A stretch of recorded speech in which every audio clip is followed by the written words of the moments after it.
अब आपको सीधा लेकर चलते हैं लाइव, जहां पर पीएम मोदी गीता प्रेस गोरखपुर में कार्यक्रम को संबोधित कर रहे हैं। अपने आप थमने लगता है, लेकिन साथियों हमें एक बात और याद रखनी है। हमारे भारत की अनादि यात्रा में ऐसे कितने ही पड़ाव आए हैं जब हम और ज्यादा परिष्कृत होकर के निकले हैं। कितनी ही बार अधर्म और आतंक बलवान हुआ है, कितनी ही बार सत्य पर संकट के बादल मंडराए हैं, लेकिन तब हमें श्रीमद् भागवत गीता से ही सबसे बड़ा विश्वास मिलता है। यदा यदा ही धर्मस्य ग्लानिर्भवति भारत अभ्युत्थानम अर्धमस्य तदात्मानम सुजाम्यहम। अर्थात जब जब धर्म की सत्ता पर, सत्य की सत्ता पर संकट आता है, तब तब ईश्वर उसकी रक्षा के लिए प्रकट होते हैं। और गीता का 10वां अध्याय बताता है कि ईश्वर कितनी ही विभूतियों के रूप में सामने आ सकता है। कभी कोई संत आकर समाज को नई दिशा दिखाते हैं, तो कभी गीता प्रेस जैसी संस्थाएं मानवीय मूल्यों और आदर्शों को पुनर्जीवित करने के लिए जन्म लेती है। इसलिए ही 1923 में जब गीता प्रेस ने काम करना शुरू किया, तो भारत के लिए भी उसकी चेतना और चिंतन का प्रवाह तेज हो गया। गीता समेत हमारे धर्म ग्रंथ फिर से घर घर गूंजने लगे। मानस फिर से भारत के मानस से हिलमिल गई। इस ग्रंथों से पारिवारिक परंपराएं और नई पीढ़ियां जुड़ने लगी।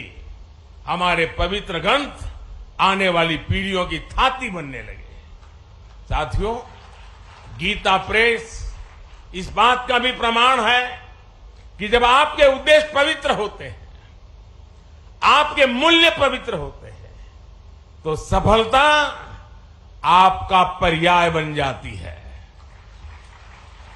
गीता प्रेस एक ऐसा संस्थान है जिसने हमेशा सामाजिक मूल्यों को समृद्ध किया है, लोगों को कर्तव्य पथ का रास्ता दिखाया है। गंगा जी की स्वच्छता की बात हो, योग विज्ञान की बात हो, पतंजलि योग सूत्र का प्रकाशन हो, आयुर्वेद से जुड़ा आरोग्य अंक हो, भारतीय जीवन शैली से लोगों को परिचित करवाने के लिए जीवनचर्या अंक हो, समाज में सेवा के आदर्शों को मजबूत करने के लिए सेवा अंक और दान महिमा हो, इन सब प्रयासों के पीछे राष्ट्र सेवा की प्रेरणा जुड़ी रही है, राष्ट्र निर्माण का संकल्प रहा है।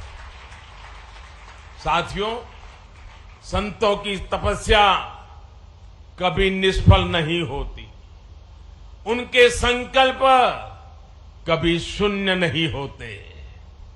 इन्हीं संकल्पों का परिणाम है कि आज हमारा भारत सफलता के नित्य नए आयाम स्थापित कर रहा है। मैंने लाल किले से कहा था, और आपको याद होगा, मैंने लाल किले से कहा था कि ये समय गुलामी की मानसिकता से मुक्त होकर अपनी विरासत पर गर्व करने का समय है। और इसलिए शुरुआत में भी मैंने कहा, आज देश विकास और विरासत दोनों को साथ लेकर चल रहा है। आज एक और भारत डिजिटल टेक्नोलॉजी में नए रिकॉर्ड बना रहा है, तो साथ ही सदियों बाद काशी में विश्वनाथ धाम का दिव्य स्वरूप भी देश के सामने प्रकट हुआ है।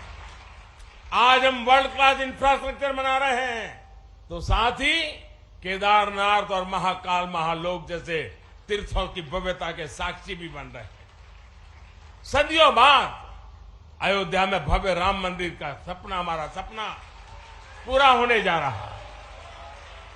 हम आजादी के 75 साल बाद भी अपनी नौसेना के झंडे पर गुलामी के प्रतीक चिन्ह को ढो रहे थे। हम राजधानी दिल्ली में भारतीय संसद के बगल में अंग्रेजी परंपराओं पर चल रहे थे। हमने पूरे आत्मविश्वास के साथ इन्हें बदलने का काम किया है। हमने अपनी धरोहरों को, भारतीय विचारों को वो स्थान दिया है जो उन्हें मिलना चाहिए था।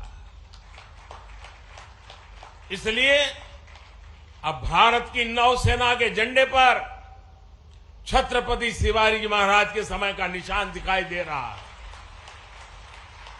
अब गुलामी के दौर का राजपथ कर्तव्य पथ कर बनकर कर्तव्य भाव की प्रेरणा दे रहा है। आज देश की जनजातीय परंपरा का सम्मान करने के लिए देश भर में जनजातीय स्वतंत्रता सेनानी म्यूजियम बनाए जा रहे हैं। हमारी जो पवित्र प्राचीन मूर्तियां चोरी करके देश के बाहर भेज दी गई थी, वो भी अब वापस हमारे मंदिरों में आ रही है। जिस विकसित और आध्यात्मिक भारत का विचार हमारे मनीषियों ने हमें दिया है, आज हम उसे सार्थक होता हुआ देख रहे हैं। मुझे विश्वास है हमारे संतों, ऋषियों, मुनियों, उनकी आध्यात्मिक साधना भारत के सर्वांगीण विकास को ऐसे ही ऊर्जा देती रहेगी। हम एक नए भारत का निर्माण करेंगे और विश्व कल्याण की अपनी भावना को सफल बनाएंगे। इसी के साथ आप सभी का इस पवित्र अवसर पर मुझे आपके बीच आने का मौका दिया और मुझे भी इस पवित्र कार्य में कुछ पल के लिए क्यों नहीं आपके बीच बिताने का अवसर मिला। मेरे जीवन का यह सद्भाग्य है। आप सबका मैं फिर से एक बार हृदय से बहुत बहुत धन्यवाद करता हूं, बहुत बहुत शुभकामनाएं देता हूं।